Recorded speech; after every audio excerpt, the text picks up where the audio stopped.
When I knew I was coming to Venice, I had to make a beeline for the Lido, that long stretch of sand and pine that shields Venice from the Adriatic. It's a place where the great and the good and the not so good came for centuries. Byron swam the length of it. In fact, he swam everywhere in Venice. And people like the Windsors would come here to bathe. Winston Churchill would sit on the beach chomping on a cigar, staring at the sea. D.H. Lawrence would get very grumpy over the displays of opulence and luxury. And Thomas Mann spied a striking Polish boy on the beach and turned him into the centrepiece of death in Venice. These very expensive beach tents at the Grand Hotel Excelsior made it really easy for me to think of the knights and foot soldiers, all 35,000 of them, who were trapped here in 1202. They couldn't afford to pay the fare to the Venetians to ferry them to the Crusades. Just looking down this row of tents, which are beach huts, they could have been the knights' tents. This is where they were camped. I bet it was just here. Then the Lido was just a strip of sand, but you could sort of imagine them in the early morning like this, sort of stumbling out of their tents, maybe some armour hanging up, probably in their vest, bit of chain mail, the odd horse hanging around, a fire going, thinking, where's our boat? This famous hotel, the Excelsior, is almost an architectural statement of the journey I'm about to take, a mixture of West meets East.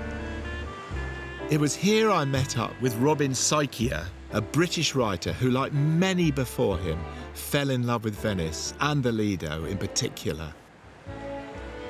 Ecco qua. Oh, look at that. Maestro. Risotto coigo. Buon appetito.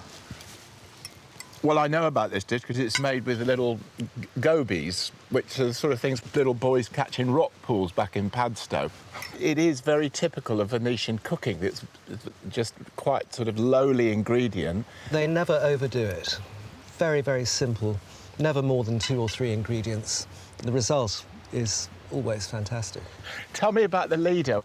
I mean, it's such a total contrast to Venice itself, isn't it? Completely. This stretch of land was where Venice really all began. You had this city 1,000 years ago starting from scratch. They had nothing but this wonderful beach and the island up at Torcello and the lagoon. That was it? That was it. And they had to survive and find a way of building this extraordinary city we see today. But it all started here. That's where the romantic origins of this city really are, out on this stretch of beach. Oh, fab. There you go. Grazie. And this is bigoli? Bigoli in salsa. Bigoli in salsa. Bigoli in salsa. Buon Grazie, appetito. maestro. Thanks. It's perfectly in order. If you dine at a Venetian, you will have 5 courses, all of them manageable like this. Like this? What you might call an elegant sufficiency. It's absolutely the right amount. Well, it's just onion with a bit of anchovy in it. The sweetness of the anchovies goes with the onion, pasta cooked to perfection. And, you know, what more could you want? Well, I know you have a way of using your hands to say something's really special, which is, I think it's like, buono. Yeah, not bad. A bit Anglo-Saxon. A bit like my dancing, I think. You'll have to work on that, I think. Scampia la busara. Oh.